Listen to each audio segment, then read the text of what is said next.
All right, cool. Welcome back once again to the Cult of Personality podcast, hosted by yours truly, Mikeymcchoppa. And with us today, we have a very special guest, someone I've been following for quite a while now. Donavon, man, welcome. Hi, what's going on? How you doing? Good, man. Welcome to the show. I'm glad to get your time. I'm glad to finally talk to you, man. We were just talking right now before the interview, but I've been following you for a while, and you've been doing a lot of shit for the Jersey community, a lot of shit for yourself. I fuck with you. I fuck with your morals. I fuck with how you function. So this is gonna be a good convo. Welcome to the show. Thank you. No, thank you. I appreciate it. Thank you for having me. I'm excited to be here. I'm excited to be on the show. Thank you for inviting me on and wanting to have the conversation and everything. Hell yeah, bro.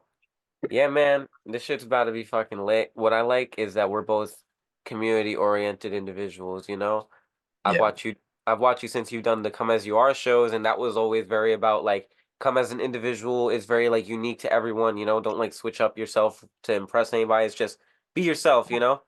which we need more of that in this world. But then, it eventually becomes more of a community thing to help artists grow, and it like manifests itself into fruition or whatever. I think that's dope, I think like that's sick as fuck that you really like created some real life shit for community. Thank you so much. And I can relate on like on the internet side of shit, like I do my little thing on the computer, So I'm excited about this. I'm excited to talk about it. When it comes to community, man, what got you so community oriented? What brought you to this sense of like I need to lay a foundation for other people? I feel like it really just stems from just me just caring about the people who are around me. And I've always just kind of, well, I've grown up in New Jersey, so just naturally, I've just had like a love for the place I'm from and just wanting to, like, in a sense, just make it better and just make it um, where I want it to be. Because I feel like a lot of people would just kind of leave or just like shit on where they're from or whatever. But it's kind of like I'm here, like I live here, like I was raised here. So it's like I really feel like a pride here, and I want to actually make this what I want it to be. So just coming from that sense of just wanting to have some kind of community, really, and just being the lack thereof in Jersey, and just like the environments I've been in. So just wanting to just create that, and I've always just wanted to be a part of something. So I guess it just stems from that, really. Hell yeah, bro. That's cool, Mm. man. I like that you come into this like, because there's a lot of people who do shows and they're only event planners. There's a lot of people who do podcasts and they're only podcasters. What I like about you is that you come into this from the eyes of an artist. So Yeah. like I feel like what an artist really needs to grow, what an artist needs to feel comfortable, et cetera, et cetera. And like I feel like that gives you the one up, but also like it really makes your cause a lot more efficient. Yeah, and that's what's interesting about it as well because like I feel like it's really powerful to actually be an artist making platforms for artists because it's like you know exactly what like we need and what it's like to be on that side of like being an artist. And I think that's really what stems from it as well, just me being a creative and just having love for all types of creative arts and just wanting to be around those people and giving those people like opportunities to actually do something with their art. So just really just stemming from just wanting to just be around those type of people, just giving the people who are doing the same thing as me, just like those opportunities.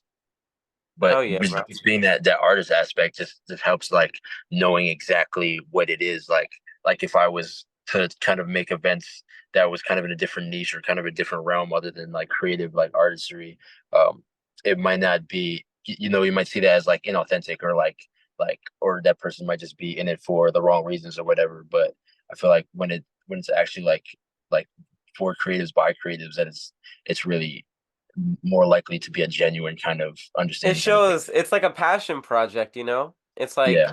I know as well, like when you started with the Come As You Are shows, and I don't even know, like, I really don't know. I'm not you, so I don't know the behind the scenes, but when it comes to Mhm. the economics, I know you're usually like when you're starting shows and starting to put on shows, you're putting more in than you're getting? Like you're Yeah. definitely like making a sacrifice. So I know like you could tell that it's authentic. You could tell it's for the love of the game? Yeah, most definitely. And just wanting to just like, it's like just so powerful to see people actually get somewhere where what with what they want to do with their career. Because it's like being an artist is like I was stuck in a place where I was just scraping and clawing for any type of traction within like my art. So there's so many people in that, and then when I got out of that and I got some kind of like traction with the events and with the music and stuff, it's like I really just felt like such of a need to try to help the people who are like me to try to get out of that as well and get to where they want to get to with their career. Hell yeah, bro. And it's cool that you touched on that because another question I had in mind is like before you start doing like the community oriented stuff, I really started off with the community aspect of things because I feel like that's like so important for both of us. So I feel like it's an important theme to kind of incorporate into the beginning of the convo. But I wanted to ask and touch on what were you kind of doing before you started doing like the culture shows and or the the underground developmental shows and stuff like that, you know? Yeah. And what were you doing as an artist and stuff like that? But don't get too deep into it because then we have another question that goes more into it. Okay. So before I was doing the events, um, I was primarily just trying to just really throwing things at the wall because I just being an artist and I have a lot of different like passions creatively, mainly being like music and filmmaking, and like I do a lot of I used to mainly just do mostly just documentary films, and I would film different artists and do behind the scenes of like my life trying to come up as an artist and trying to actually um like fail and succeed and like showing all like the stories of everything with that. So I was mainly just trying things out and just like throwing things at the wall and just trying to actually get somewhere with what I wanted to creatively. And it wasn't until it was also like because I wasn't around very much creatives either. Um, Very much like in Jersey, there's not there wasn't really much of a scene of like artists or creatives that you could go and meet and have like a huge network of like artists that you know of. So Right. it really was just kind of like I just gotta throw things at the wall and just hope I blow up or whatever. Like you don't really know how you're going to like actually get to where you want to get to, but you're just trying. So it wasn't until I actually planned my idea that I had for my event that was to bring the creatives in Jersey together by my friend who was a creative as well. And I was just so used to actually just telling people my ideas and they were like just shit on it. So when I told him that idea and he actually was um, like motivating me and like actually trying to wanting to help me and push in that direction. That was the first time I actually was around somebody who was on the same type of time I was, and that gave me the motivation to actually go and do it. And from doing that, um, I've gotten the most like that actually gave me that traction. Like the first time I could actually see traction is like doing "Come as You Are," and putting that energy out there of like trying to attract the right type of people. Who could come and be themselves, who could come and showcase their art. So yeah, it was really just me just doing my like documentaries, doing my um making my music. I was painting a little bit. I was doing photography, doing videography. So um yeah, and I also am into like acting and stuff. So I just jump into a lot of different creative aspects. And then once Come As You Are kind of hit, I'm like, okay, I need to do more events because this is working. So yeah, so that's kind of just like a passion project to feel like everyone's as well as my like creative endeavors. So yeah, that was kind of what I was doing before was just like so much different creative as like realms. Hell yeah. I like that too because I always like someone who's a jack of all trades. Like I like people who just Mhm. have the love for creating rather than just the love for a craft, you know? Yeah. So it's really cool too because it feels like things just kind of fell like so perfectly in place. Like, you had all this potential and structure within yourself to create. You're like, I know that I want to do this, that I want to do that. I like this, I like that. And I'm gonna touch back on that in a little second. But then also you starting this community oriented thing, and it's cool because Jersey is like I feel like it's so mainstream for everyone to shit on Jersey. Everyone be Yeah. like, "Oh, Jersey, ha ha ha." But not only are you creating a scene in Jersey, which is already going against the grain, but you're creating an alternative scene that's open to like different unique forms of, artists and shit like that. So you're like really going against the grain and you're succeeding, which is No. really cool. Yeah, that's the main thing that I was like wanted it to be too. Because when I was before I did Come As You Are or anything, when I was an artist and I would make like alternative music and like just alone, like even but especially in Jersey, like there's the artists that you would know of would be mostly like hip hop. So like Right. in terms of other alternative artists, like I didn't really know anybody else. So other than like a couple other people. So yeah, I really wanted to get into like cultivating like the alternative scene as well.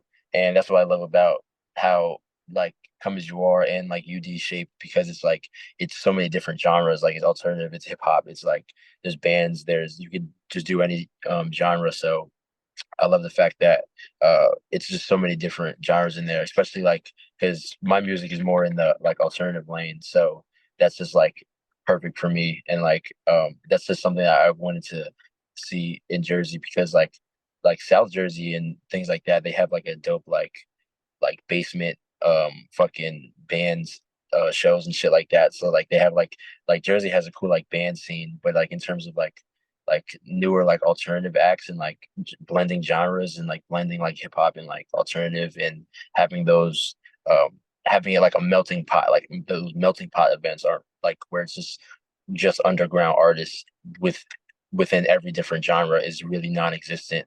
um so it's cool that that really like shaped in that way where it's just like like anybody could just do whatever and it is just like formed into um that kind of lane.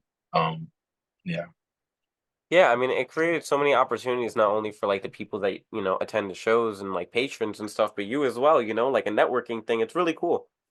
Yeah, yeah, most definitely. Yeah, that's what I love to like like any opportunity I get, I love to just like take that and like be like, how can I also utilize this to like help like everybody else as well? Like whether it's just like let's just like I did like the other week, I just recorded a conversation um with people with somebody like I'm gonna do that more. But that's why how I also go into a lot of things like because a lot of people who watch my thing, my anything that I do is like mostly like creatives and artists. So I'm always like cognizant of those are the people who are watching, and they're also trying to get out of like trying to make something with their art, like make a career out of their art. So any way I could give them anything to help them do that is like the most important thing to me. Like is the most like powerful thing to do to me because Hell I know yeah, how bro. much that meant to me, like how much that still means to me. So yeah, I feel you and I respect you, bro. I respect you a lot for many reasons, but like with that, bro, um, I feel that's kind of like why I started the pod, It's like I've realized that something that I liked as an artist is when people get to know what's going on behind the art. Like I feel like yeah, art is cool. I like albums, I like music, I like paintings, I like movies, but what's the in between the lines? What's going on behind it? How does this come to be? And I don't know. No Jumper is fell off. We don't yeah, really have many outlets of people like getting in, and also like when it comes to like underground, like nichely underground, there's nobody there. So, I like that same drive that you have as well to like just, it's like fuck it, where nobody's doing it, I'm gonna do it. nice, So, and what I like about you as well that a lot of artists don't do, and I don't expect them to do, but I like it that you do it, is like you being a jack of all trades and having to like for filmmaking and videography and stuff, your documentaries and your need to document and like capture moments is like something that I hope is like never lost amongst people, because we need people like you that like document history. So we have dates and like footage and like shit to see what was going on. yeah. No, yeah, that's what I've always felt is like really important. Like that stems from just like my love from like filmmaking. Like one of my first passions I ever had was when I was younger. Is just like I wanted to be an actor and I wanted to make films and stuff. So I've always just been into that and just like documentaries. And then from stemming from that, just having different love for different creative arts, I've always just been thinking like, yeah, if there was like my favorite artist who I've ever listened to before, if they had like documentaries just like showcasing their like journey from like their beginning to where they got and like their failures, um their successes, like that would be just so interesting and as well like enlightening and just like gives so much knowledge on how someone could then do that themselves as well. Right. So that was kind of always the idea, and just like the come up like story, just documenting like everything that happens. Um, and yeah, I've always continued. I feel like I'm always going to continue to do that, because that's just important, like just like history, like just being like recorded, but it's not history until like fucking like 20 years. Right, right. But exactly. And but that's why it's so easy for people to overlook it when it's happening because it's like nobody Mhm. realizes that everything that's going on is special until it's lost. And you're like, damn, that was a cool last time, you know? So people like you that recognize shit for what's happening right now, like kudos to you. Thank you. Now, I want to shift this into like the little trademark question or whatever. There's a lot of aspects to you. I realize, you document, you kind of making you like a little bit of like a journalistic aspect to you. You're also a creator, and that's a creative aspect to you. You're also a business mind, an entrepreneur, even because with booking these venues and this marketing shit and having the fucking print banners saying underground developmental and all this Yeah. shit, like that's a lot of shit going on. So I really just want to crack down into the story of everything going on. Mhm. So, Kurt Donovan, the name, the image, the aura, and the energy. How to start? How do we get here? Pretty much just the overall origin story of yourself, branch out into kind of everything we've been talking about to your fullest depth. So basically, um, yeah, I guess I was really just trying to figure out how I was going to shift into my creative endeavors when I got out of high school. And that kind of started with the name, I guess. Well, I was already making like music and doing like everything I was doing, but I just really wanted to just go full force into it, because it's like I decided once I got out of high school, like I'm not going to college. Like I'm definitely going to just go full force into it. And like, as like most people do, like they don't have super much a lot of time, because like your parents are on your ass. Like you got to pay for shit. Like there's like so much actual responsibility, like real life shit as well. So Right. like I was really just trying to like figure that out. And oh my God, my camera's like wonky right now. Okay, cool. No Um worries. but yeah, so um I was going by my like first and last name with some of my music. Like even like my first performance, I was like I said my name is Kurt Donovan. I also go by my name is Katie Maga. I also go by Kurt Donovan, because I was like iffy about that. But Yeah. I that's actually my middle name. Like I have two middle names, and it's Kurt Donovan. And then I told my friend that when I was like 19, and then she was like, "That's dope. That sounds like a designer name, or like a model like name or whatever." So I feel like that's fire. And I was like, "Okay, cool." So I'm gonna start just going by that. And so that kind of came into fruition. And then I always just like, just as an artist, like I always would just do so much research on YouTube on how like branding and like marketing and like everything like that. And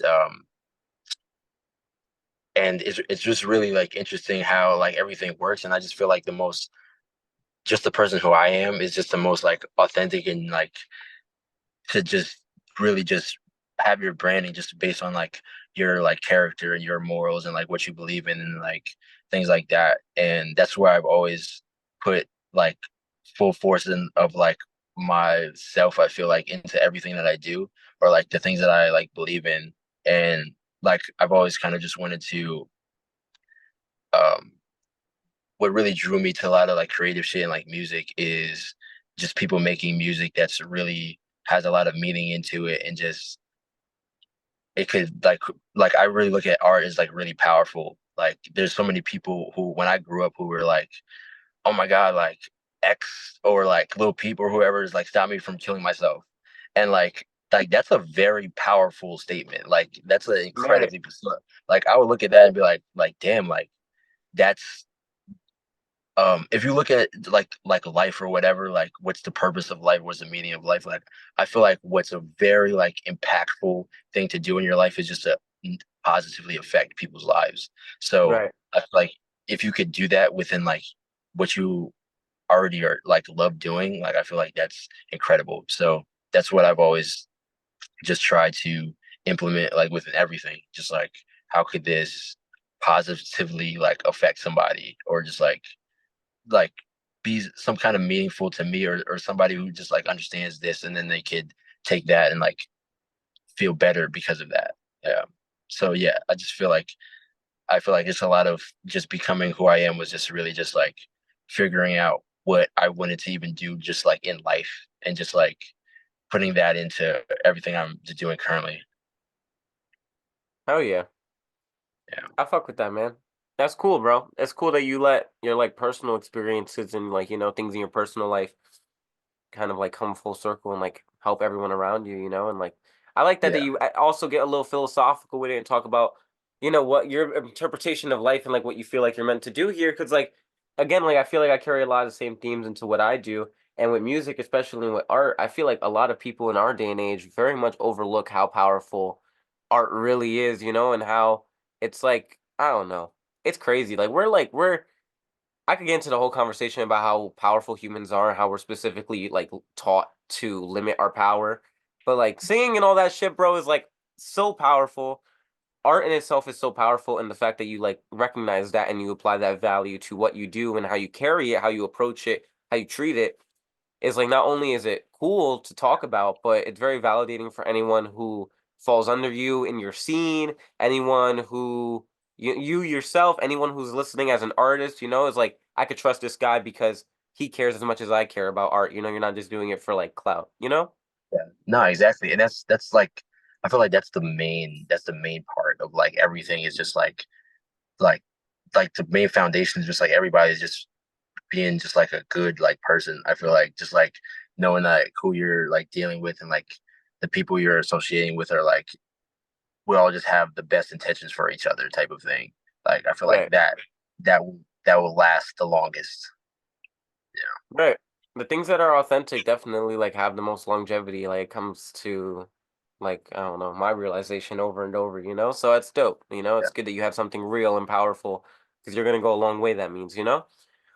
Uh, Like, Speaking about all this stuff or whatever, um, I want to really just dive more into you musically real quick and like also just in general when it comes to like we talk about the name, which is really cool, like talking about how you came to the name because I think looking from the outside in, you hear Donavon, I'm like, that is a really good name. I thought like you just came up with it out of nowhere. I'm like, man, that's a good stage name. yeah. Sounds real. It just sounds real, like exactly like however your person described it. That was sick. Yeah. But when it comes to doing this alternative music or having this alternative sound and the vibe that you carry with yourself, how did that come to be? Let's get more into the individual story, and then I'm gonna like, kind of back us out and bring us back into the community aspect of shit. Like how did I come to be like making like my kind of music? Yeah, just kind of how you came to be like when you were like, yo, I'm gonna make music, I'm gonna do documentaries, I'm gonna all these kind of like creative things, more individual to you. How you kind of talked about the name. Just keep moving forward from there. So yeah, so like even way before like I came up with that name, because I came up with that name like when I was like 19, but like as far as I can remember, like I've always wanted to be doing some kind of like creative shit, or like something outside of the grain. Like I think one of my first memories that I've ever like had like coming into consciousness is like being in school when I was like in like pre-K or like first grade or whatever, and I'm like, oh my God, like I need to what? Like I need to get out of here. Like this is not, this just didn't feel right. So I just always been um kind of just like, and then when I was like really young, I got into like acting classes and shit like that. So I just always wanted to be in some kind of like creative realm. And it wasn't, and then when I was like in middle school and shit, like I would make like short films um with a bunch of my friends from Jersey who weren't even actors or like really creatives for real, but like I kind of like got my friends to get together and like make shit. um yeah, those are like deep on YouTube somewhere. There's like a bunch of really Yeah. bad really bad short films that are on YouTube. But yeah, so yeah, I've always just had the love for it, but just like everybody else, I feel like it's just putting that love together with the like the growth and the actual like making that into something that um essentially becomes your career and like pays your bills and like you can live off of kind of thing. So I feel like that's really um the in between that people are trying to get over that wall within still trying to like like be authentic to yourself and like not just like be on some like clout demon shit. So, but I feel like yeah, no, yeah, I definitely always had the love. I don't know, it's just like it's just I guess it's just in me. Like I've always just had the love for like the creative shit and the creative like aspect of it. And I just always just gravitated towards it. And just like music and art and like films and just something where you could just like take something like within you and like that's creative and just make it into something like the art form that you just created yourself. I just always was allured to that and just felt like that was like something that was really interesting. Like I always wanted to go to fucking like art galleries.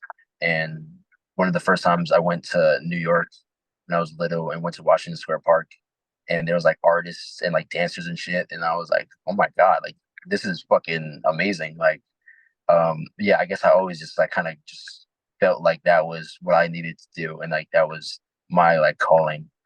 um so yeah, I guess it's always just been something that I was just been calling my name. Hell yeah. So once you find that calling, you talk about, and it's cool that you talk about the short film that you guys did as well, because I feel like it even kind of comes full circle to the community aspect of like teamwork makes the dream work. I have all my friends who aren't even really creatives or into film or whatever, but we're here and we're doing this little project, you know? So Yeah. that's cool. But so moving forward from that and knowing that you have this like urge to create, knowing that you're meant to do this, where do you come in contact with music and really like not necessarily becoming Kurt Donovan, because I don't know exactly where you started like taking the music serious or become like calling considering yourself like a creator, you know? Mhm. Like where does that exactly start? And just talk about that, maybe even dabble a little bit into what inspired you to do these things, etc. So for the most part of until I kind of was in high school, I really was very much into acting and like making films. And a lot of when I was like in middle school, like I made like over 20 short films with my friends and like was applying to film festivals and stuff like that. So like I really my main path was really to just like be a filmmaker and like and act and stuff like that. And then when I got into high school, um, I was like making different friends, and one of my friends was an artist, like a musician, and uh, he didn't. He was like a really good rapper, and he didn't have any of the equipment, and I bought all the equipment. That he needed to make music, do it with like my like I did Uber Eats on a bike when I was in high school and bought the equipment and then started engineering him because I was already filming him like doing documentaries of like like behind the scenes of stuff. So uh yeah, so then after a while of like engineering him, um I kind of felt like I wanted to try it. So I started making like these like really bad melodic songs. And like when I was in high school, I was really into Juice World, so I was just like making Juice World type music.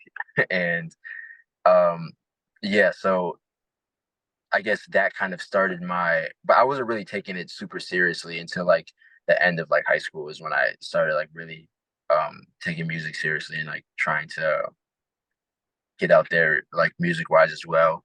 Um and just taking different passions that I have and trying to combine them and trying to like juggle all of them together. So that that always be like a struggle, but like I just feel like I'm just trying to do so much creative things and so much creative things pull me in different directions. Um, but I love them all equally. Hell But yeah. yeah, That's lit. So you know what? Stepping away from the music conversation and going a little back, how do you get into like the, finding out you were into film and like also just really dive into the film aspect, because that also goes into then you just talked about documenting your friend and stuff like that. So talk about where that stems from and how that avenue is out into the documentaries and also just your love for film, maybe some inspirations into your love for film, et cetera, before we keep moving forward. Um, so so what like filmmaking was one of the first things that I ever uh really like loved, like felt like a passion for.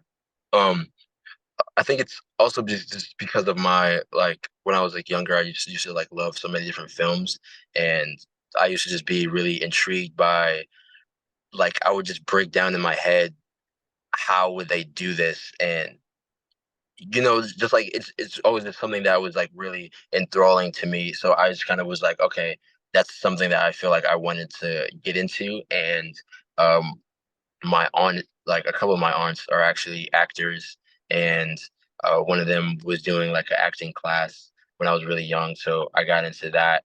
And just from doing that, I just wanted to just keep doing it on my own. So I would just get on um, like Backstage, and which is like a thing, it's just like a website that's online that you could apply to do acting roles for. So in high school, I would skip a lot of school and go to New York and do auditions for like acting gigs and shit.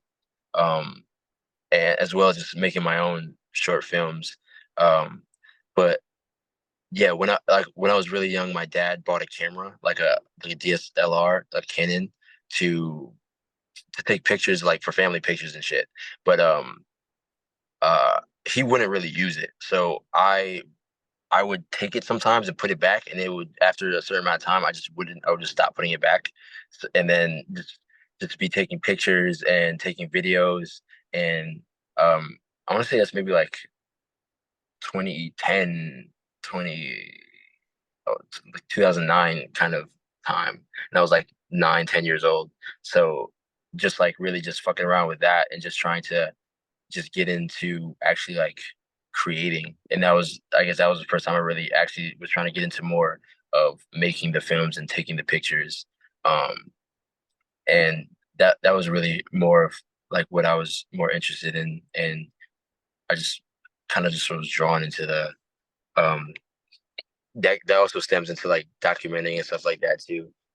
Because I've always like looked at like documentaries and stuff as like the same as kind of like films, like but just more just like real life. Like um, that's kind of why I started documenting myself and just having like weekly documentaries of me as an artist, because like I was uh, even with documentaries, you're still getting that story, that those triumphs, those failures, those that everything with it. So it is kind of like a real life like movie, but in real time. So I've always just been just enthralled, just like capturing things and just like presenting them in that form. And I've always just like studied film and really just wanted to get into that avenue of it. Um, and even now, like I try to implement that into like everything that I do. And I've been saying for years I need to make more films, but like I just be swamped with other shit. But like I'm definitely gonna get back on it at some point. Yeah, it's cool because I gotta ask if if you take film and apply it to everything else you do. I gotta ask if you would ever be like super open to like really merging your works together. Whether it's like a very cinematic music video or doing a soundtrack to like some of your film creative shit. Because you're like this jack of all trade things. There's so many windows of opportunity. Mm. I Yeah, could. I think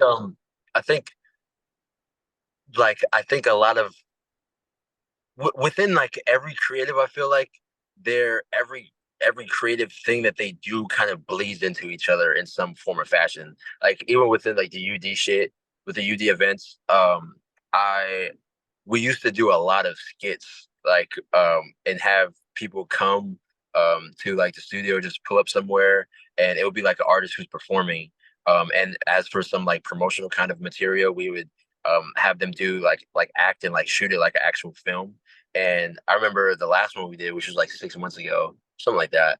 Um, we shot it like an actual film. Like we took like 3 hours and did like mad scenes, mad shots, like mad editing.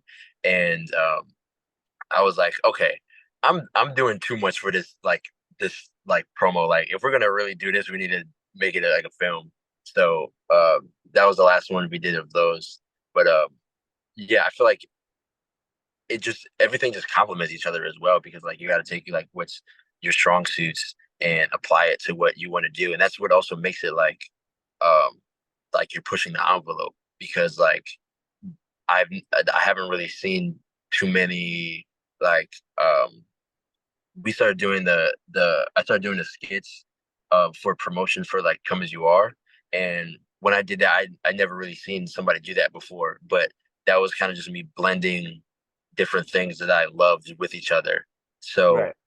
that I feel like that makes it more like just creating more like pushing the envelope and making it just like different, like furthering what you're doing and furthering like how you can even how people even look at it or like how you could even do it or making it better. So yeah, I think everything that I do really just like leads into each other, um, just like kind of naturally as well.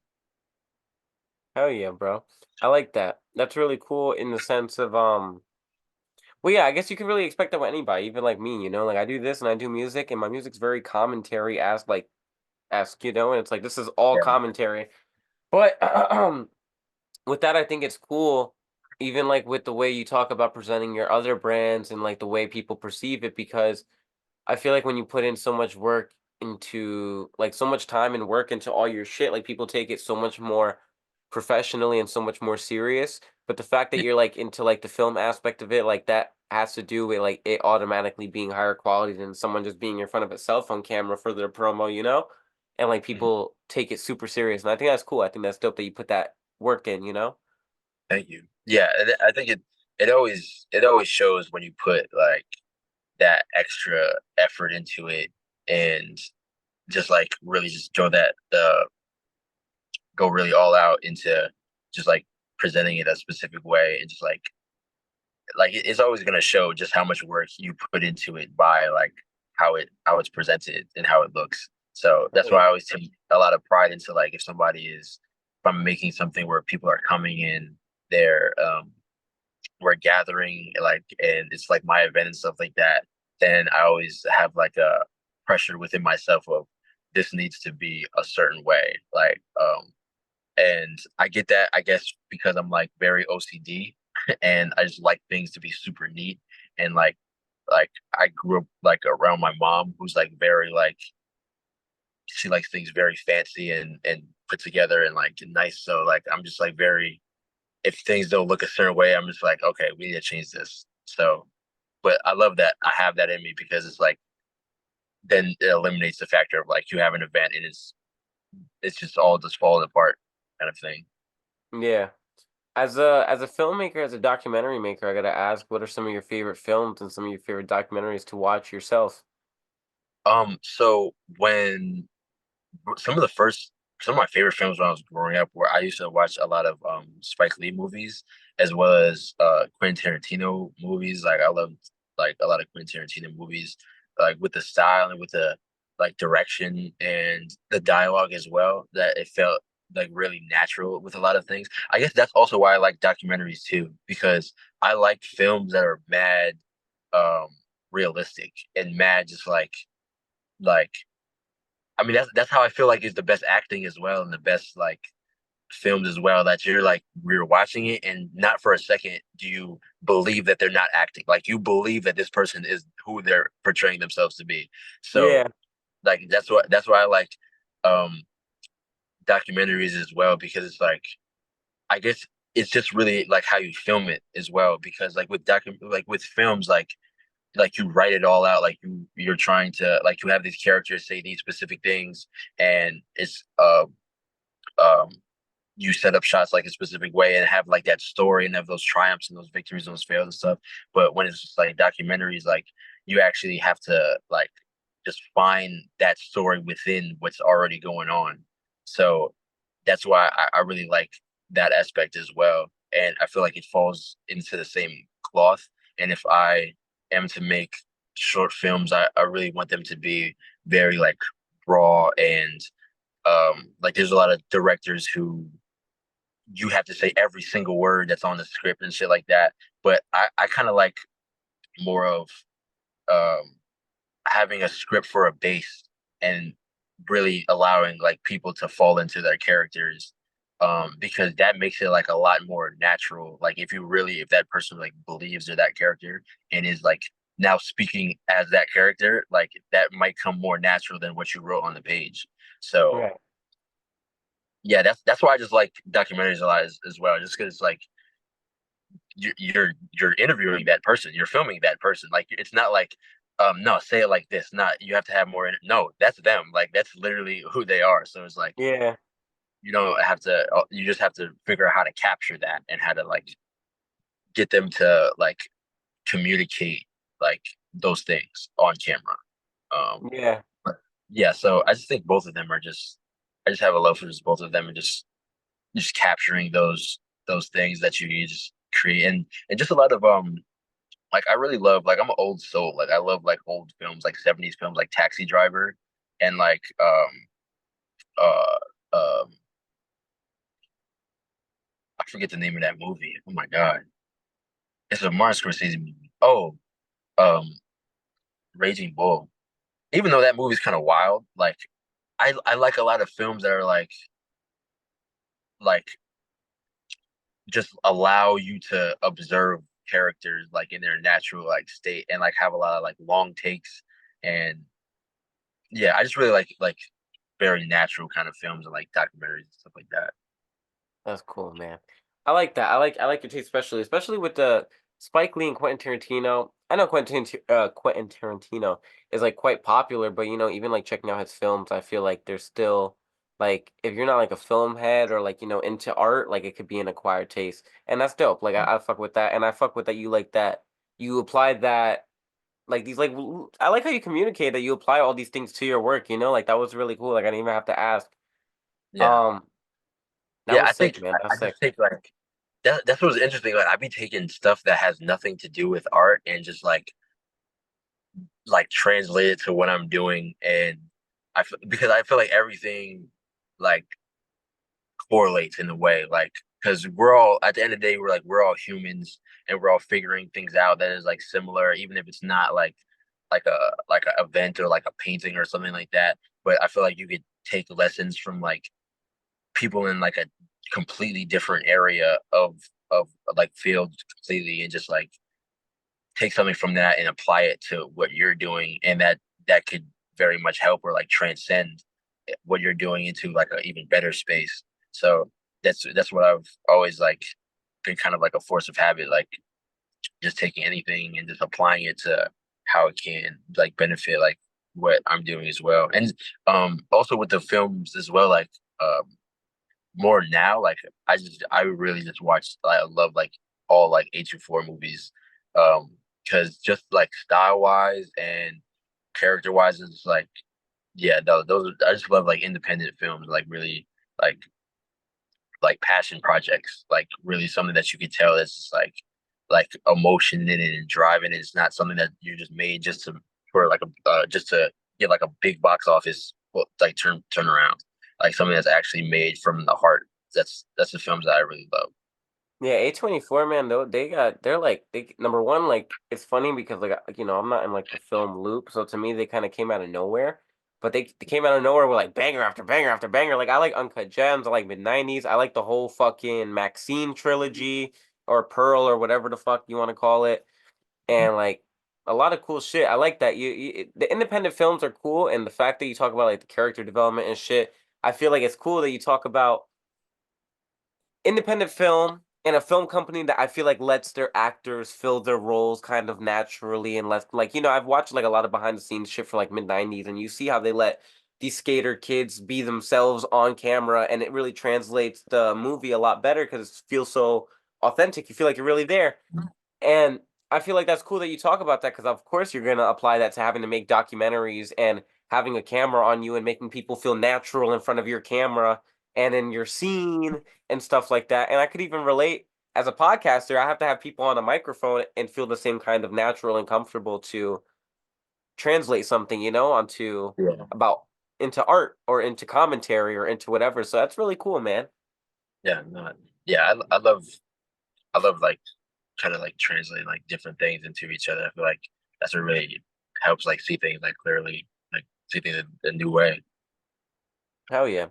So moving away from the film conversation and now going back into music, I want to talk about you. Well, you were already kind of on that story. You were talking about documenting your boy. You're talking about buying him the software and getting the software and becoming a little familiar with it, making Juice WRLD esque music. So we even talked a little bit about inspiration, which is cool. Kind of continue on that path and just talk about your musical progression and even maybe how the film shit ex- went into that. So, yeah, so, uh, yeah, I've had a lot of different like music inspirations like growing up.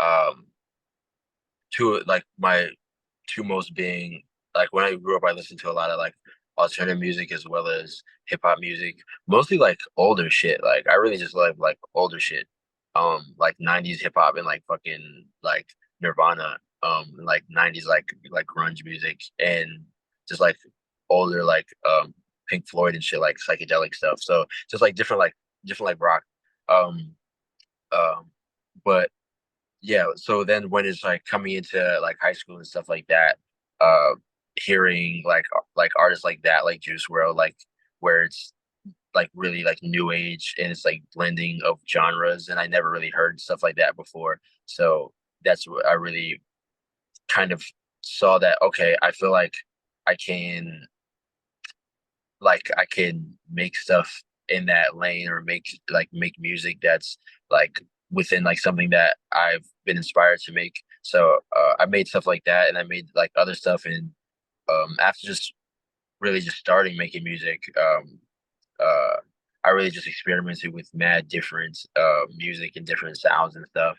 Um, and yeah, I kind of transitioned from that type of like emo rap shit to like more of like alternative like indie rock and like alternative rock and like different production like that and just like learning to like play guitar and just having different production and um that that really made it like a lot more natural for me as well and um kind of transition to where I am now because I'm still making like the alternative kind of like dark wave post punk kind of shit. So yeah, it just really just kept on getting better and better with the music and the sense of performing. Like I didn't my first performance was 2019. So that's when I was already out of high school, like my first year out of high school. Um like right before the pandemic. And then like in COVID, I was really just refining my shit and just trying to get better and just working on my music and working on um like my sounds and then right when COVID ended is when I started Come As You Are. Like I wasted no time. And then yeah, so then that was really my development. Like Come As You Are time was really like my development as an artist because I really wasn't that good at performing, but I had the platform of like Come As You Are, like with a lot of artists. So I put myself in a lineup, even though I wasn't ready to be on that lineup. Um, and yeah, so but from doing that and from doing those consistent shows, that's what got me a lot better at performing, and that then transitioned with the music as well, and like getting better with the music.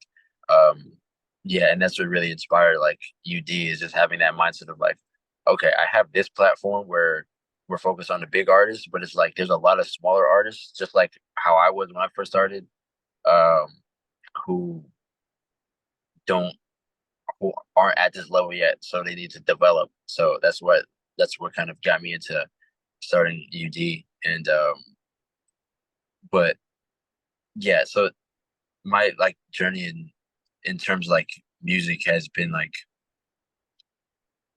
I've done this for like 5 years, like 6 years, something like that, and it's been like all over the place, kind of in the sense of like just trying to figure out my sound and trying to. It just feels like I'm actually now comfortable with like the music I'm making and like how it sounds and like the output of everything. Because back then it was like, yeah, I felt like it was cool, but like there's shit I wanted to prove on. I wanted to get better. And we always get better, but it's just like you want to get to the point where you're actually really confident in your shit and you feel like um you're you got comfortable in how you are as an artist, like you came into yourself as an artist, and yeah, so it just was really just a process of that. That's awesome, man.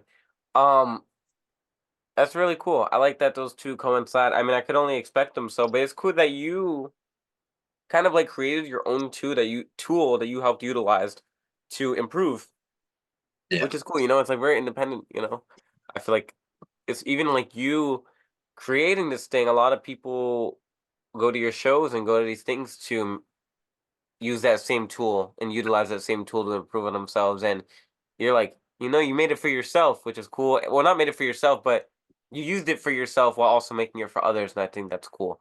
Talking about come as you are and actually focusing on that and getting now more into the community avenue of your stuff. How did that really come to be? I like the name. Obviously, it's a Nirvana influence. I can only assume. And just Yeah. talk about how those shows came to be, and then even talk about how that expands now into what underground developmental is now and things like that.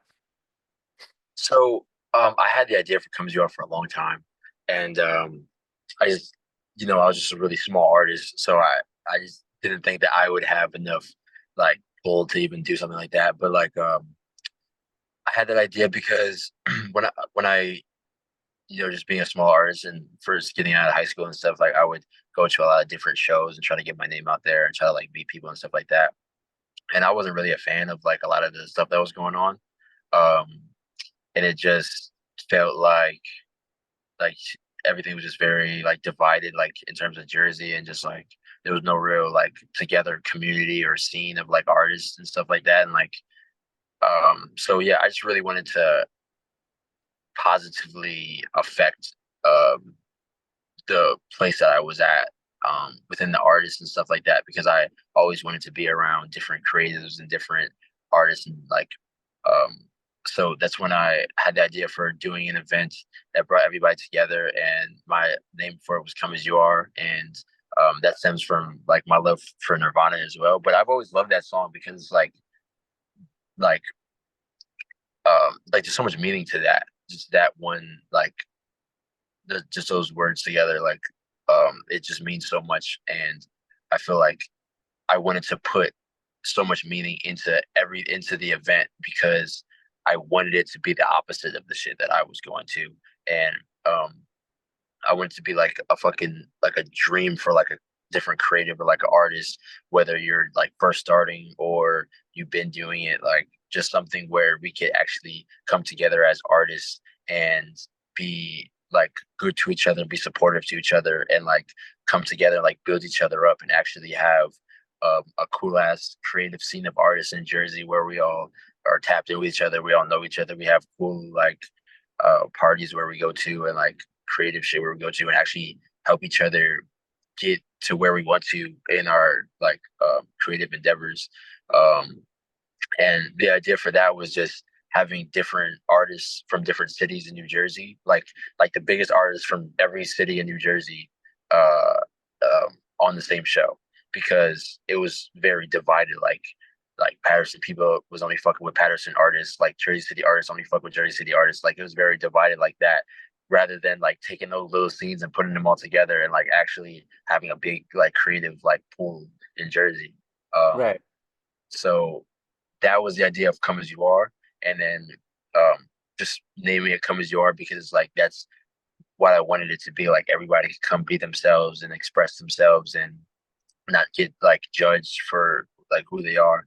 And that was the idea with that. And we did a lot of promotional like material behind that, and let's just like videos just like explaining what it was.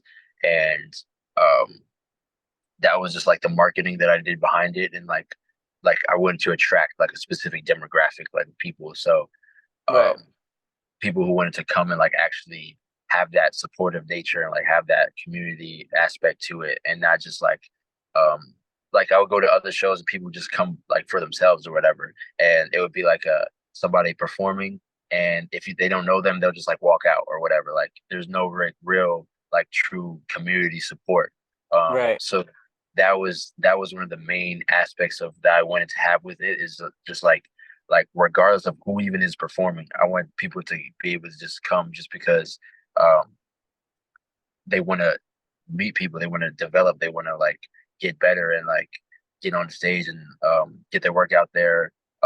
So we put different artists from different cities on the show, as well as featured um, our first venue that we had a like a section where it was like an art gallery. So we had painters showcasing their paintings and designers showcasing like selling their clothes as well. So it was just an overall like creative event that showcased different like every creative um, as well as videographers and photographers as well.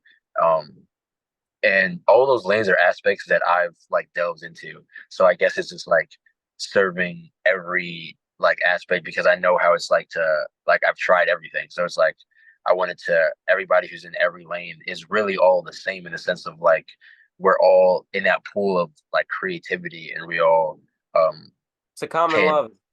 yeah, and we could all like help each other as well. Like the artists need the photographers and the videographers, and the videographers vice versa. And like we all can work together and like utilize that shit. So that's what we did with Come As You Are. And when we first, I did the first Come As You Are, and I was shocked how many people came because like I was just a small artist. So it's like um just just seeing that really just gave me that like instant um confidence of like, oh my God, like this actually worked. Like this is actually something because before I've always not done that because I didn't think it was gonna work or I didn't think it was gonna like be how I envisioned it to be. But yeah, so that worked amazing. And we did five of those. Um so we did five of those and just the way we were doing it because we wanted it to be like artists who are making noise in Jersey on the lineup. Right. So and it was a big audience as well. So from doing those five shows, there was so many like different like small artists who were hitting me up and wanted to perform. And I had just already got done being a big like a small artist who was not ready to get on a big stage. And I put myself on all five comes yours. So I don't believe I was ready for any of them to be on like a big stage. Like I wasn't there with my performances. It was not like it was bad, but it was just like I needed to develop more. But so I felt like that was in a way a disservice to put somebody who's not ready on a big stage like that. So that's why I had the idea of like, okay, I gotta do something to like service the smaller artists who are um uh actually trying to get on like bigger platforms. And that's how I started UD. Um and it also kind of felt like a step back as well because like Come As You Are was a really big platform. We had big artists on it, like mad people in the room. And then I just took that and I was like, okay, I could keep like working with like the big artists and just like solo, just like specifically working with the big artists, try to elevate more and more. But um just me myself, I feel like I just love like really genuine people, and I love like the artists who are like very true to themselves. Like naturally dealing with like bigger artists, there's going to be people who are like more as though full of themselves or more as though like really just there to perform and leave. Like I'm not trying to meet nobody. I'm not trying to be in a community. I just want to get lit. Like Right. that's Right. my like, mindset of like a lot of people. So it's like I was not I was not a fan of that. So it's just like I want to have a like I also wanted to do UD because it was like all of these smaller artists like they're they have so much passion and they're so genuine and they actually really just want to grow and like support each other. So um that's why I did UD and it was just for the smaller artists. And the first show was it was a small show, but everybody who was in there had like embodied what it was. Like um it was a small show, but everybody who got on stage, like everybody stayed and paid attention and everybody was like getting lit and everybody was so then at the second show there was bad people and then that was the oh yeah, like this is people like fuck with this because like mind you, we was doing Come As You Are with like big artists and that were who would get like a small amount of people to come for them. And now we're doing UD with like smaller artists. And now it's like either people come don't even know who's on the lineup, or like um they're coming and just to discover people and like to like network and stuff like that. But a lot of times the smaller artists would bring more people, like more people would come to see them than when we did like Come As You Are, where we had like bigger artists. So that's this is very interesting to see like how much things are just an illusion, like for real, like how like what real support is and what Numbers real especially. Numbers yeah. especially like completely warp everything. Not for real, because it's like I know people who have like hundreds of thousands of followers, and they do a show and it's like not too many people there to see them. Versus like I know a lot of artists who have like 2,000 followers who could get 30 people to come to a show if I did one with them. So it's Right. like things are things aren't as clear as they seem, to be honest. But like um but that's what I feel like is real genuine and real like love, when you actually like winning people over like in real life, and like actually having those like it's one thing to like a picture or to like listen to a song, but to get somebody to get up out their house and buy a ticket to come see you is like that's something. That's Bro, definitely kudos to you because anyone in your shoes, anyone in your position, not anyone, but a lot of people in your shoes would have continued doing that come as you are shit and stood on that clout wave, just do it working with yeah, bigger artists. You're already on a good platform because you're working with bigger artists. So other big people are gonna want to work with you and stuff. And anyone else would have been like, yeah, I'm just gonna do that and expand on that. You took the step back, you start underground developmental, and what you end up doing is you made a scene less about the performers and more about the important part of a scene, which is community. Something that we're missing. So it yeah, happens so often where you go to a show and once someone's done performing, 20 heads will walk out. And shit like that happens all the time. And it's not like it's like where's the respect for the love of the game? Where's the respect for the art? At that point it just feels so artificial, it feels so transactional. Oh, ah, we lost them. We lost him. Hopefully we get him back.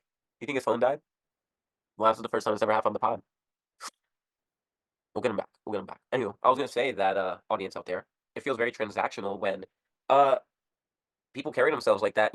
People talk about caring about underground music, people talk about caring about a platform, or people have a platform talking about they care about underground music. People have a platform talking about they care about anything, and like where is it really showing your actions if you're not making the effort like Kurt, to set that foundation for people. He's setting it to where he has a scene full of different creatives so that they can network. And I think that's very admirable, because I'm very sick, by the way. I'm sorry. Not very sick, but I just can't get rid of this mucus. It's really annoying. But anyway, as I was saying, people claim to care about art. People have a platform based off of art, and they only do things for numbers and clout. And they only mingle with people with clout because they want their clout, like dick riders, like real blazers. And then there's people like Kurt who they do something that they already have that attention from bigger people, and instead of riding that, he took a step back and created a scene with multiple creatives so that they can network with each other and build a scene together. And he's a part of it, and he's helping lead that.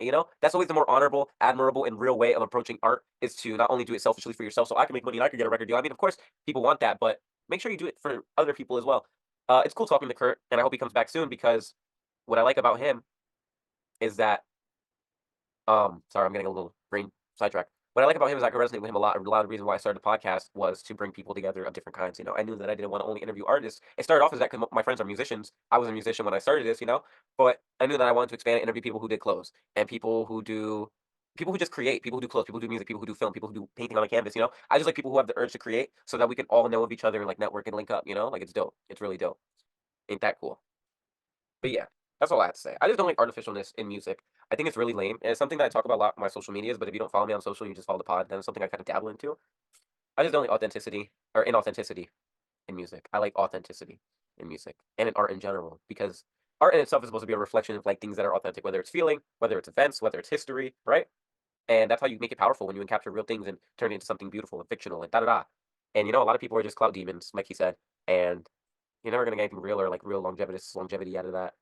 And there's a lot of people like that. And that's how I approach everything, even with the pod. Like, I'm sorry, but if I feel like you're in this shit for the wrong reasons, I really don't want to. I really don't want to associate with you.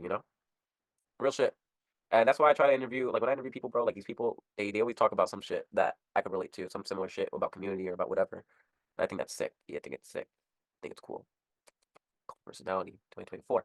Now I'll probably shut up, and anything after this will be trimmed out or sped up. Even you probably don't even care about this part of the podcast, but it's here. What else can we talk about on the Kurt Donovan interview? I've personally followed Kurt Donovan since 2021, and man, seeing the Come As You Are shows and even seeing like the documentaries he did back way back when, right around that time, were very inspiring. Like I was living upstate at the time, you know, and it was very inspiring and cool to see him doing what he was doing and talking and like also doing it in Jersey because Jersey's very like remote and very shat upon in like the mainstream, and he's doing it in Jersey and he was creating a scene, having people pop out for him and having these documentaries and the YouTube channel and shit. And I'm like, bro, that's so sick. Like it was really inspiring, and it kind of like not inspired me to do the pod, but it inspired me to want to get out into the real world and like interact with artists and like have that community aspect, you know. And then eventually down the line, I realized that I could just do a podcast, and that kind of like helped me along that journey, even though I really wasn't expecting it to, you know. But shout out Kurt Donovan because that's just my personal uh journey to finding his stuff for the last like 3 years now. I really want a bong rip, but you think that's unprofessional? Ew. Woo! Some water would be killer too. This is my T-shirt that I'm wearing. Oh shit, you can't see it. Bronx to Brooklyn, real shit, bro. I saw this T-shirt when I went to the Mermaid Parade in 20 this last year. What the fuck am I saying? When I went to the Mermaid Parade in 2020 fucking three, and isn't that so cool? Like, I love the Warriors, a good movie, and the video game by Rockstar is really good too. But like Bronx to Brooklyn, Coney Island, New York, can you dig it? Like that's so my vibe. That's literally me, literally me. But anyway, I've been so fucking sick, bro. Or not sick, like I'm so sick. I just don't like being sick, so like I drag it. But I just been so congested in my nose, and it's probably definitely because I smoke too. Because I wake up feeling fine, and I hit the bong, it's just like, and it's definitely like mucus sticks to the fucking res, and the res sticks to the mucus, and you're just creating this giant concoction of, ugh. You know, it's so whack, so whack, so whack. Oh man, I hope y'all aren't too mad. This is a Kurt Donovan interview, and I'm here talking. I'll definitely like edit it and speed it up. Okay, don't worry. But I hope he joins back. I hope this isn't how we end the interview. I don't think this is how we'll end the interview. I think he'll join back, even if it's later or another day, and we'll just place it. We left off talking about transactional people in the scene and shit. You know, I gotta leave a little bit of weed because I gotta roll up later. I'm going to fucking Prospect. Lit. This is me shining through for once on the pod, personality wise. I'll probably just keep it. It's my platform, you know. You guys better be entertained one way or another. Hey, he's back. Yeah, buddy. Welcome. Hi, I'm so sorry. My goddamn phone died.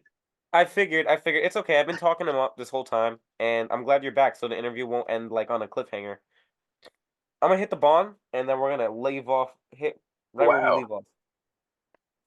Yeah, exactly. Damn. Damn. Right? Alright.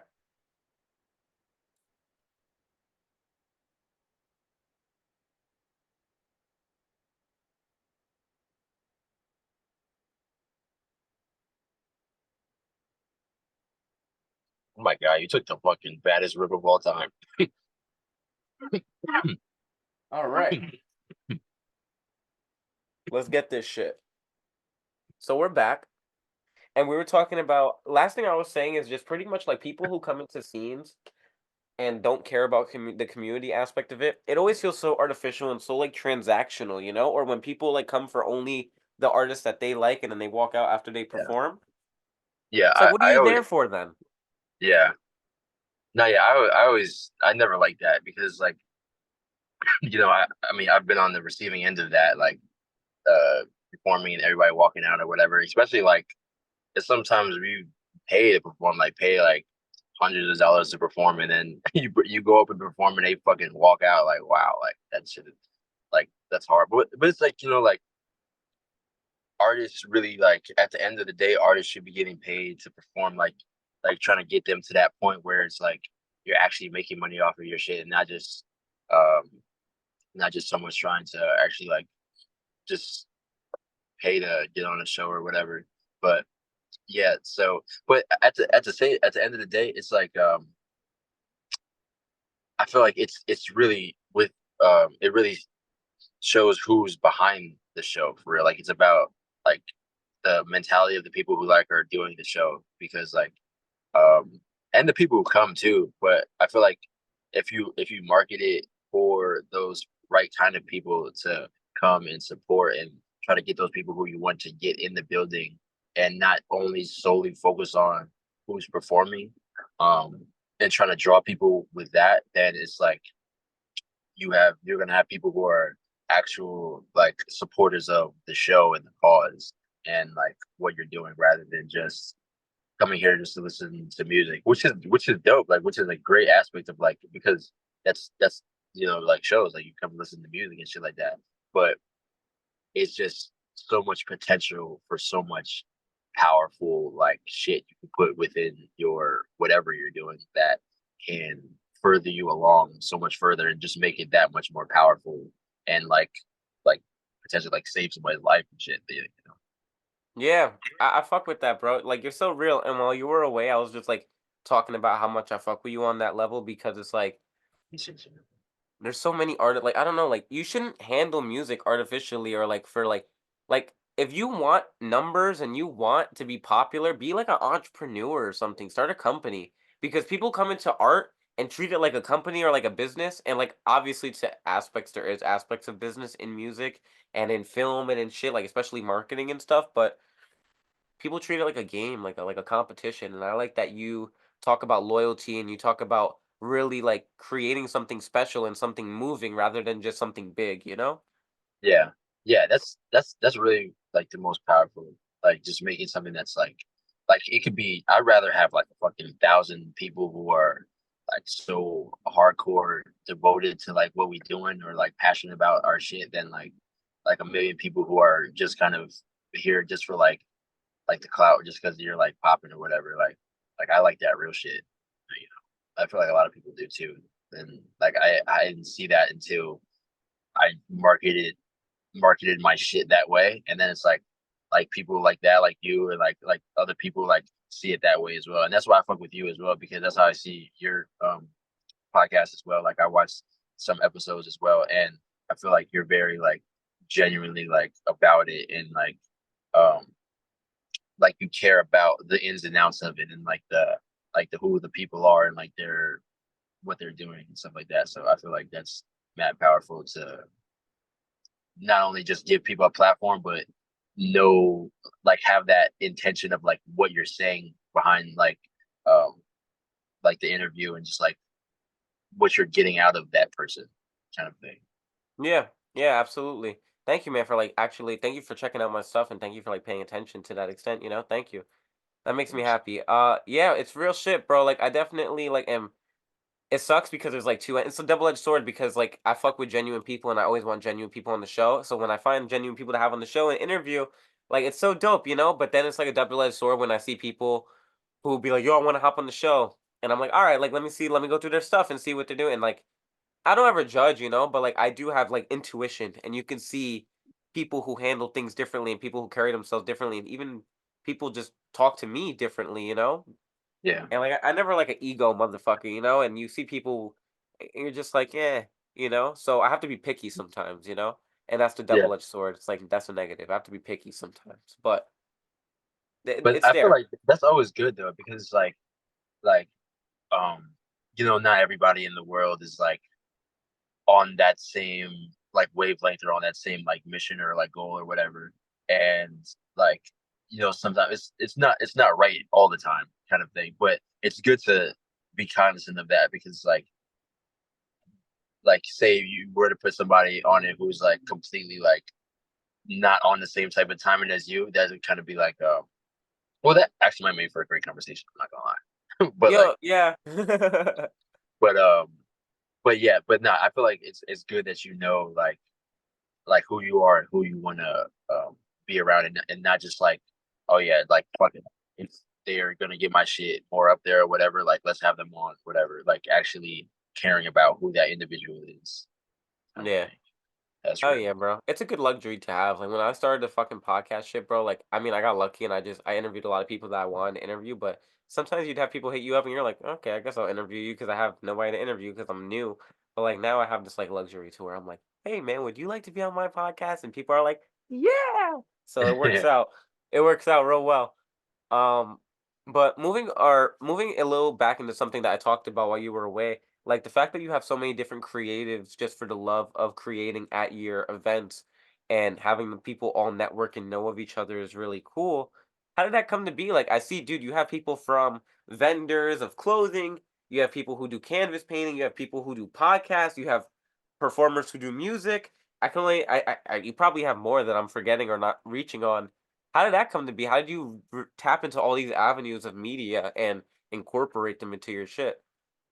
Um, I guess just over time, just wanted to just keep like refining it and just keep figuring out how to just make it better and better and more beneficial for the artist. Because yeah, at the beginning, it was really just me and the door person, and yeah, that's really it. I had oh no, I think I'm no, I have videographer. I had a videographer and the door person, and that was primarily everybody. And then like as time went on, just getting like the security team to ensure everybody is safe is stepping it up. Getting the uh um I got somebody on to do social media, so that's like I used to I used to watch like on Rolling Loud, like the Instagram and like different festival Instagrams.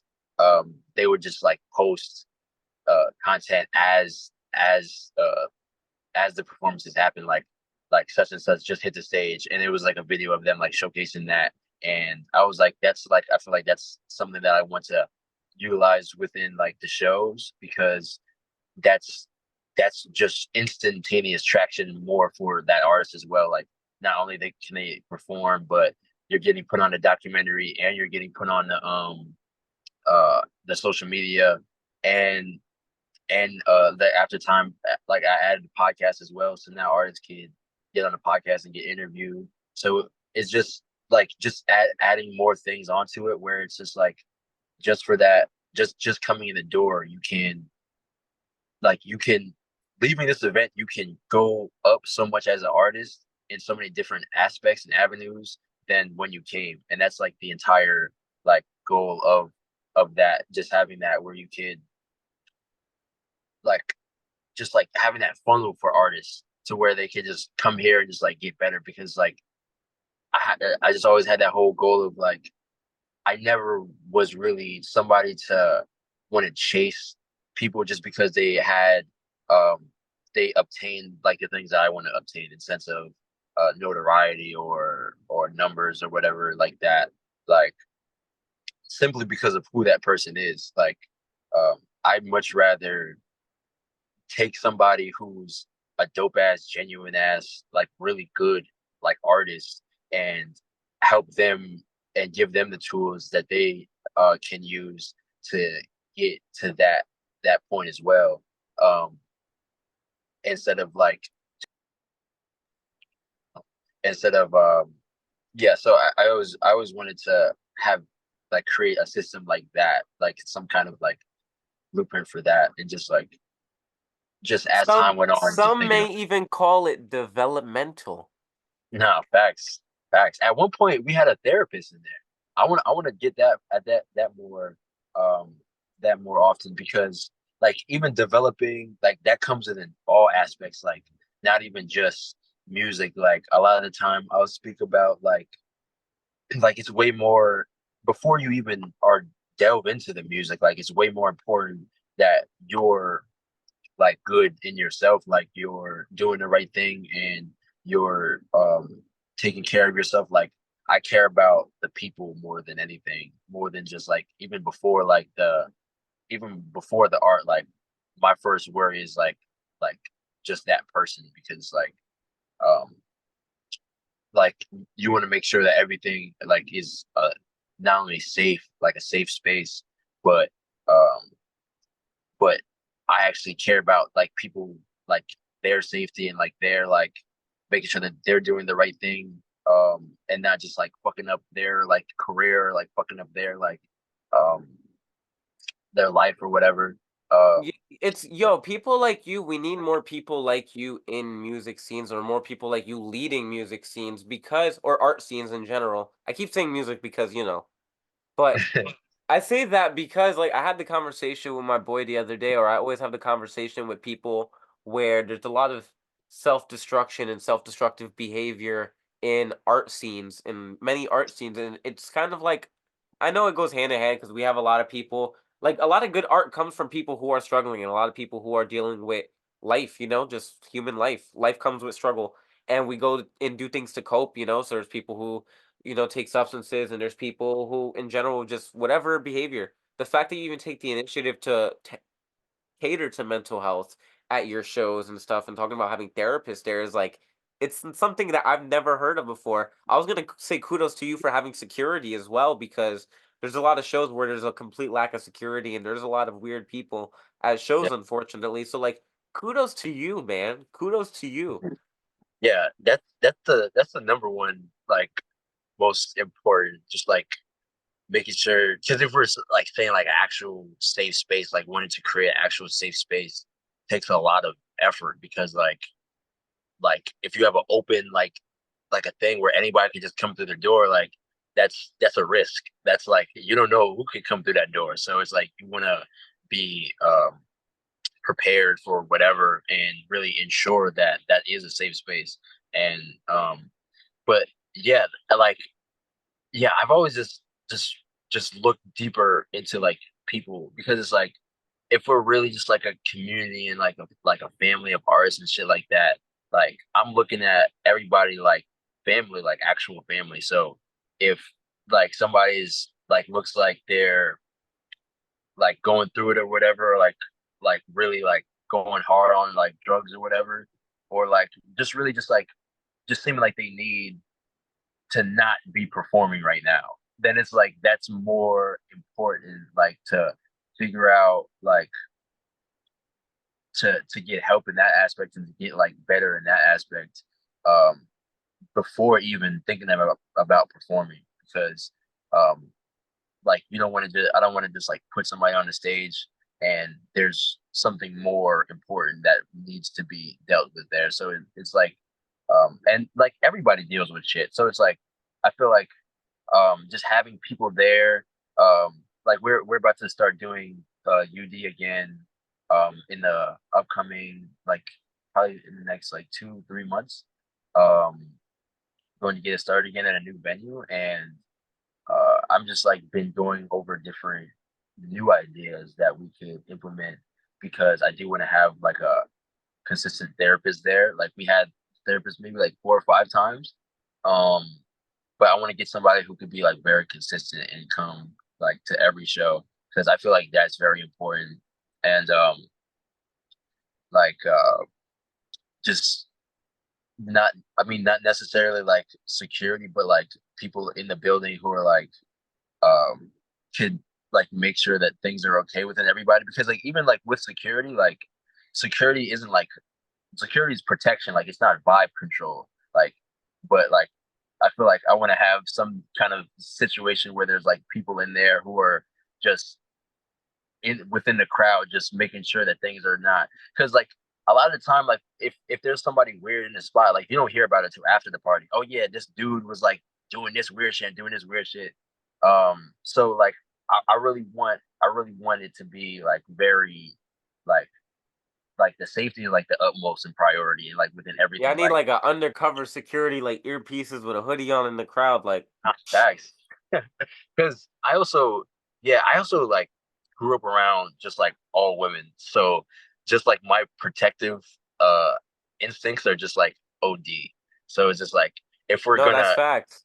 if we're like really if it's gonna be safe for like everyone, that's like a we need to ensure that. So that's like something that I'm trying to take initiative with, as well as like different aspects of like painting and designing and photography, videography, just giving more opportunities for people in those realms to actually just grow. Because at the end of the day, it's like, like I know so many people who are like, it's a lot already for them to be able to come out of their house and come to a show, especially like with like a lot of people are like trying to get their creative shit off. A lot of people like out of school or like in school, but trying to like get their shit going or whatever. Like their parents are on their ass and shit. So just going to a show and like paying to get in is already something that could be for somebody like a hassle. Like so, but I feel like just taking that and then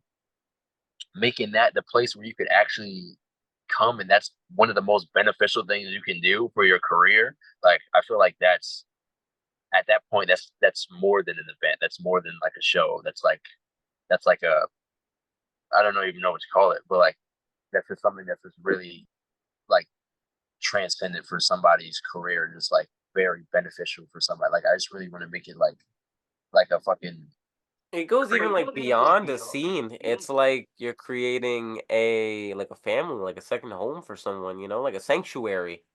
Yeah, exactly.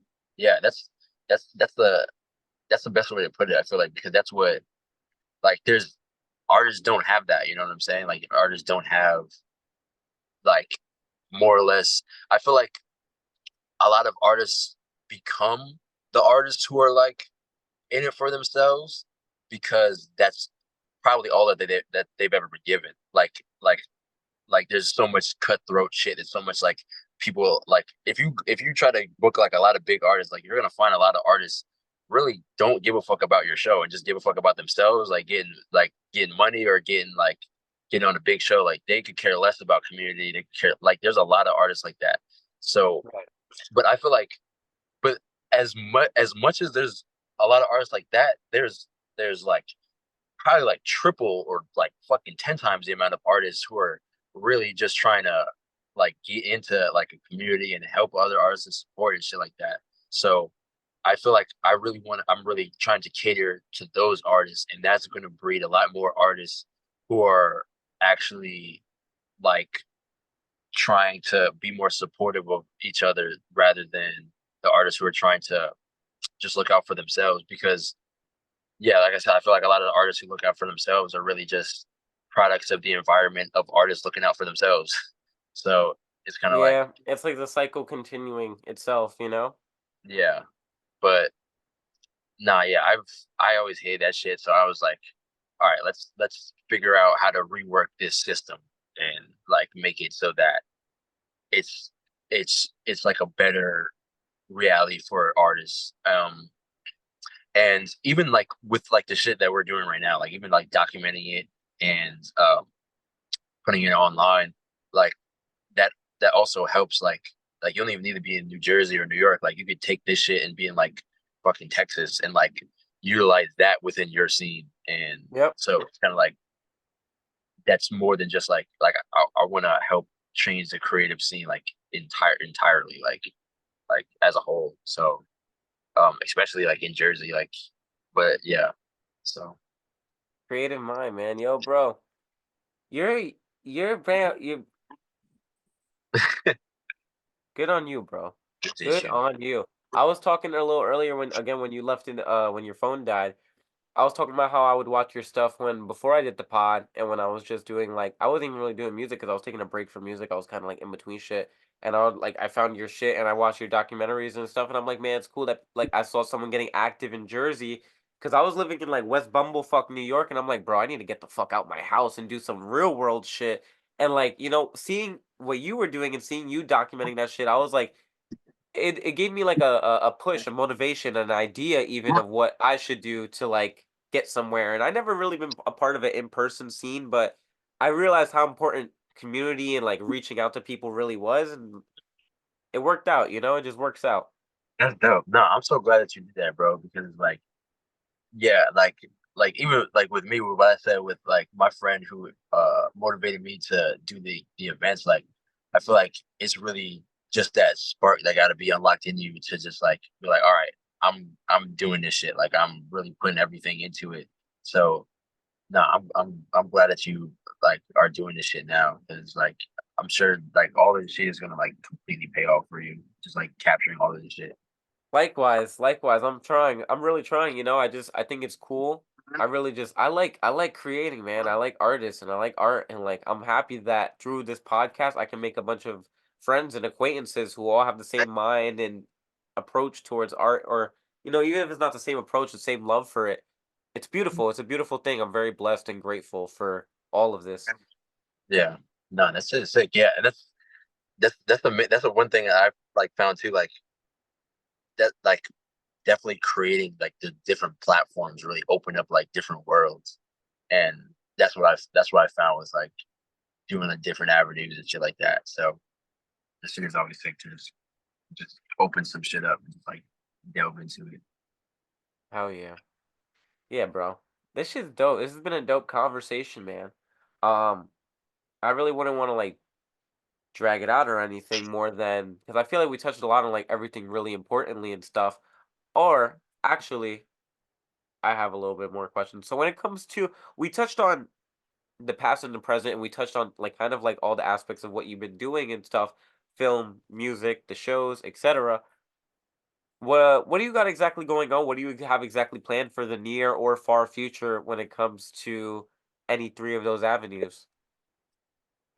So for right now, I've just um for the like for this start of this year, I just been like planning and just like organizing, just like getting everything ready for what I'm like about to start doing, which is we're about to start doing underground developmental again in a different venue in New Jersey. It's like a really big like um dope like venue that we're about to implement like the startup of UD again with um new like ideas and new it just be like we're just like revamping it and just making sure that everything that we do is just like we're stepping it up like 10 times as much because like for me to come back with that shit like I really wanted it to be like come back with it being like 10 times as better than before, so that's why I just really wanted to take time and like actually just carefully craft like something like really good. um so doing that, we do plan on doing Come As You Are as a festival in the summer. We've been planning on that as well. Um, I I have a lot of um, I'm doing like I'm planning some like solo shows that's with just like groups of like different artists like myself and like other artists as well. And I'm just putting out a lot of different like solo music that's I'm probably gonna put out a couple more like projects like this year, and definitely like a lot of singles as well. Um, and I just have a lot of like plans of shit that I want to do that I don't know if I'm when I'm gonna get around to it. Like making films, like um, yeah, really just making films. Like I really want to dive into just making films, like acting, like doing that creative aspect of it as well. Like doing more like artwork, paintings and stuff like that. I really used to do that more before, and just delving into the creative aspects that kind of were left behind, um, like COVID, that I've been that I've always like had a love for. So yeah, it's a lot of stuff that I have planned that's coming up for. Oh, and as well as like a lot more documentaries. I haven't been posting as many documentaries, but we have like over 20 UD documentaries that we never dropped that we're about to drop, as well as Holy shit, the Chronicles. yeah, and as well as just my like day to day shit. Like I'm gonna get back on my like doing weekly documentaries because um I think it's really powerful to I want to document like more often of the things that I do and like get more behind the scenes just so it's like I feel like people could take that and like utilize it to their own shit as well. And yeah, so there's just a lot of shit that I have planned that I'm just gonna just be more like consistent on. Just but yeah, I think it's good to just take time to pile up and stack up on your shit just so you're ready for when you're get on that consistent grind, like you're not like stopping. Yeah, man, that's dope. You've been like strategizing and executing, man. That's dope. 20 fucking documentaries. Holy shit. And over to like 26 because we um dropped UD 1 through 9, and then then we also dropped UD 27 through 31. So uh so 10 through no 10 just dropped. 11 through 27 are unreleased. So yeah, we just Wow. did a screening like a week ago or 2 weeks ago for UD 10. Um and we're probably gonna do a bunch of more screenings That's sick, with all man. the documentaries. Yeah. That's sick. What else I wanted to ask real quick? When it came to the fucking venue change for Underground Developmental. What happened there? Because I don't know. I loosely remember your stories being along the lines of like something happened to where like there was a venue problem and like what was this called? Or I was wondering if it was Yeah. that or if the switch up was because you guys needed to upgrade because maybe like popularity, and you guys are booming more. Well, it was both. It was both because yeah, we were already like thinking about like upgrading like venues because we have been already like having like packing out the spot that we were doing it before. So it was already like a matter of time before we needed to upgrade and get a bigger venue. Um, and where like so we had did the UD31, which was the last one we did there, which was the second Halloween show. And yeah, that was probably our biggest show that we've had so far. So that was kind of like we left off kind of at like the peak. And then yeah, it was like an altercation at the venue, which was at a show. It was a different. It wasn't like my show. It was at a different show, and yeah, it was an altercation where these guys like fought and shit, and like the venue like took that and they canceled like any like hip hop shows. So since we have like all different venues, like all different genres, we were one of the shows that weren't able to go any further because of that. So I feel like that's such discrimination. that's how I feel about it as well Right? because Like, isn't that such a stigma? Like, oh yeah, there was violence at our venue, so let's only ban hip hop. Who is the dominant fucking patronage of hip hop music? Why? yeah Why? yeah that's what that was my main problem with it because there's never been a like a problem like that at my shows and not only that like um I don't see how like people like fighting would make you want to cancel hip hop but it's like I I I can there's The nothing I can do about it. questions, But I feel like everything definitely happens for a reason because of that, like to me that show is the most the peak of my life. Like that's the best doing that show was the best like time of my life. Like I created something that I've been searching for my entire life. right? And just to have that like canceled because of some other like dumb shit that happened is like that had me extremely mad at everybody involved. I was mad at the venue. I was mad at the guys who fought, even though that has nothing to do with me. Um, but like, um, I think everything just happens for a reason. Like, I think just like I can't. You shouldn't just dwell about what you can't like change and just take that in stride because it's like number one, we were already getting too big for that venue. So Right. that's and then at the end of the day, like also um uh yeah, like the venue that we're about to do it at is um a lot more professional, a lot bigger, a lot we could do a lot more in there.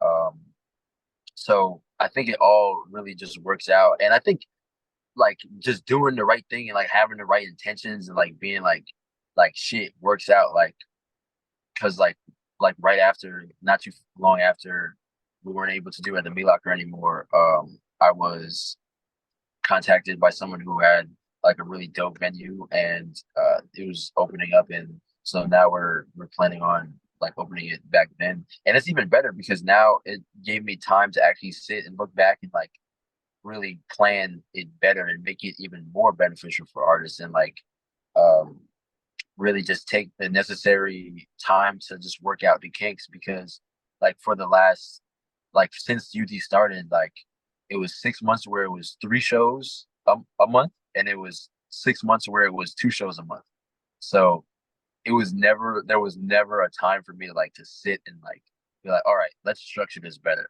like I was doing that but it would be like in short intervals but now Half it's like fast, yeah. yeah but now it's like I'm sitting like okay now I could plan this shit for a good month like that's I haven't had the luxury of that so like I think that definitely has helped me like really take everything and like okay this is how we're gonna take this and like go here and like fucking yeah, how we can how and like the steps of how we can do that and what we need to do kind of thing. So yeah, I think everything just happens for a reason. Like and I'm not even mad at it. I'm like they allowed us to do 31 shows. So it's like Yeah, yeah, yeah. I have no.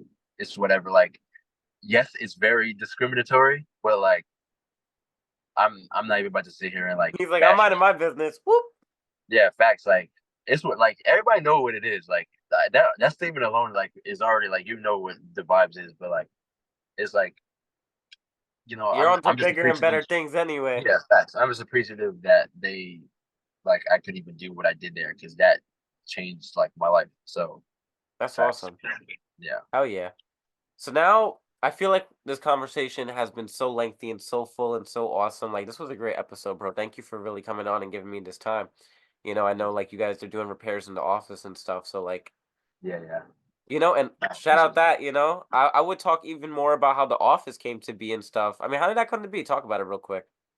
So uh I I always just wanted like a spot really to just like make my music and just like um have just so we I can have people and just like create with people and have like a headquarters kind of thing. So um I hit up somebody who worked at the studio to do a like a rehearsal session because they have a rehearsal room in there, and he showed me a room, and then my same friend who I did who inspired like who motivated me to do the Come As You Are, um, we went half and half on that studio, and we just ran it and like did studio sessions out of there and like had we have like we work with like different creatives and stuff like that. Like he's a designer, so he does more like designing aspects, and like I do the music and stuff like that. So it's really been cool just to have like a more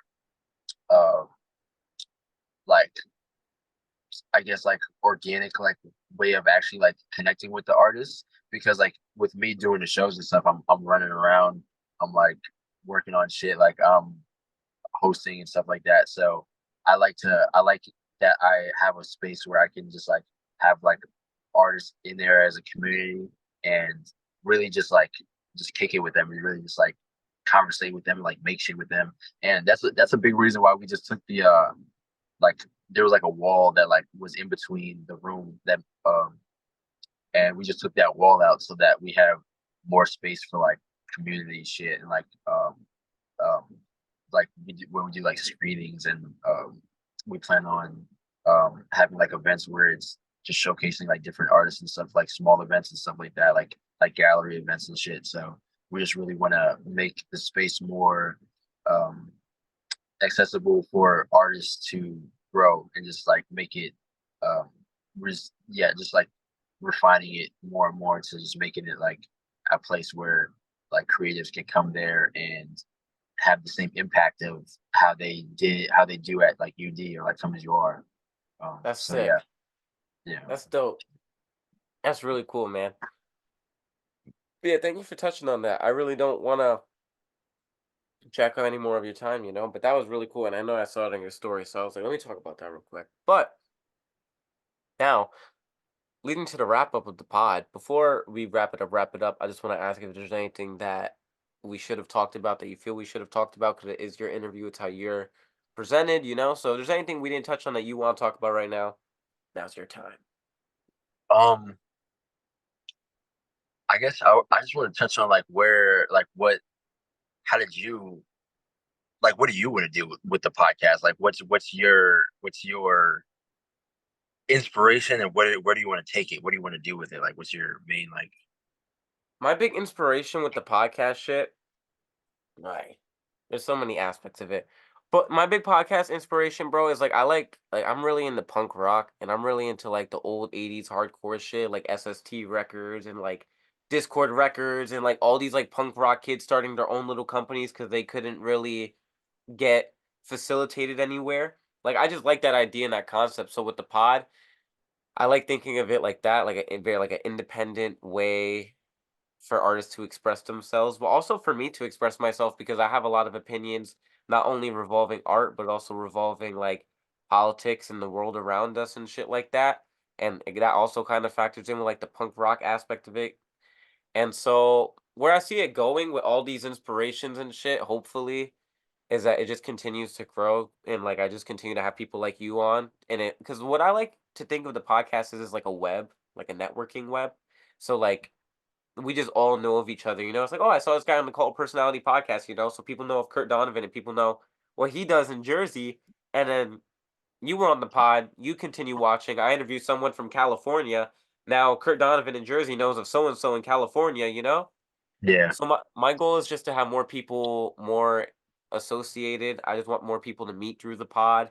I also want the pod to again just be a way for people to talk, like for people to learn not only about these artists, but also to learn from these artists that I interview and learn about the world around us. Learn about your views on politics, learn about your views on art, learn about your views on the city, learn about your views on the city that these people are from, you know? And like anything Yeah. that matters because when you talk about art and you talk about like and you talk to humans in just regular conversation, a bunch of topics are covered that are human, you know? And I just want it to be not only do I want it to be like a bunch of these like networking things and a bunch of these like I guess like internet things with like goals and intentions, but I also want it to be a sense of like therapeutic where people can come here and just like resonate with people, resonate with their favorite artists. I just want it to be a good thing. Like, I don't know. I don't have a direct goal. I just want to continue being a good driving, wholesome force for art and to inspire people. Um, when it comes to my own personal goals and shit, like I just want to be I'm a fucking revolutionary, so I just want to make change. I just want to make change and change the world for the better because there's a bunch of fucked up shit. There's a bunch of fucked up people that have too much of a platform and too many good people with not enough of a platform.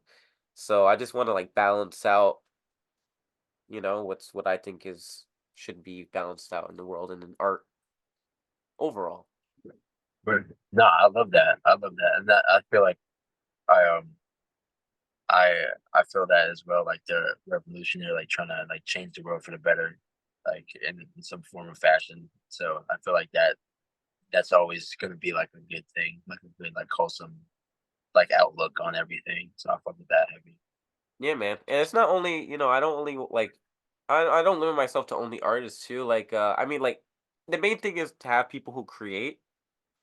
But for example, like next month, oh shit, hold on, I'm a little congested. Give me a second. Gross.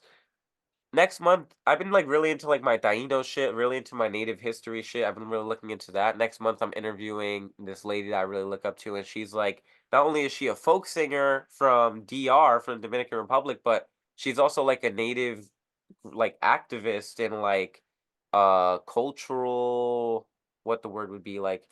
They're like trying to preserve the culture and like reconstruct the culture of the Taino, who are like the first people to interact with Christopher Columbus. So I'm interviewing her and I'm gonna talk to her about that. And like I just want this pod to be something that changes how people view the world, you know? So Yeah, that's cool as fuck. No, that's real interesting. I'm definitely gonna be watching that too. 'Cause thank you, that'd bro. be a really interesting. Facts.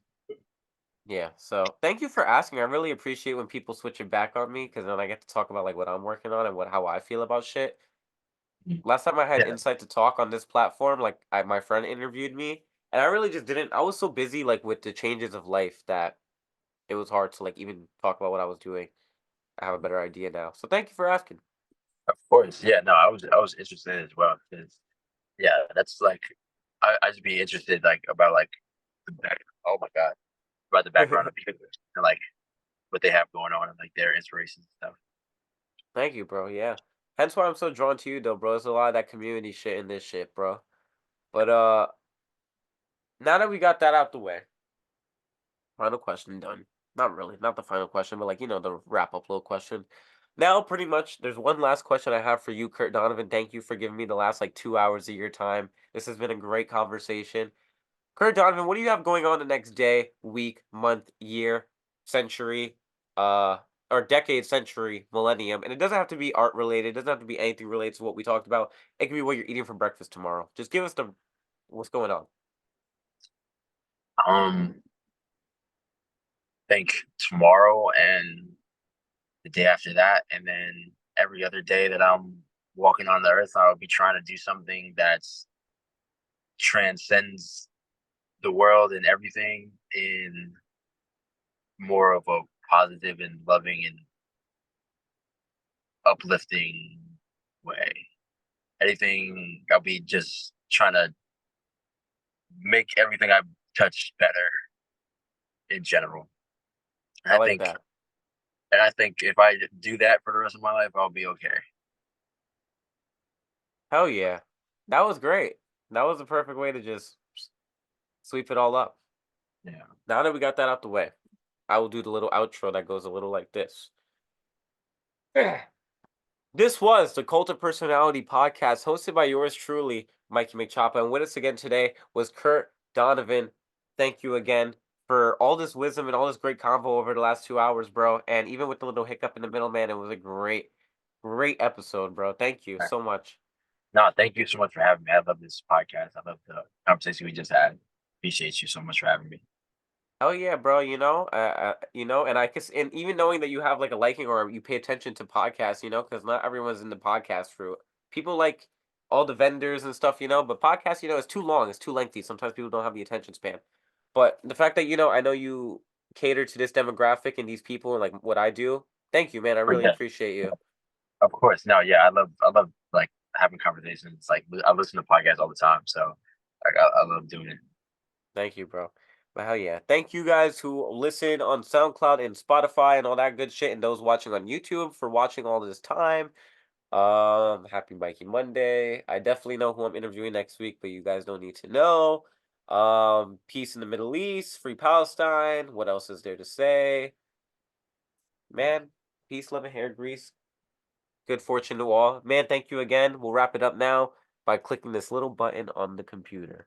And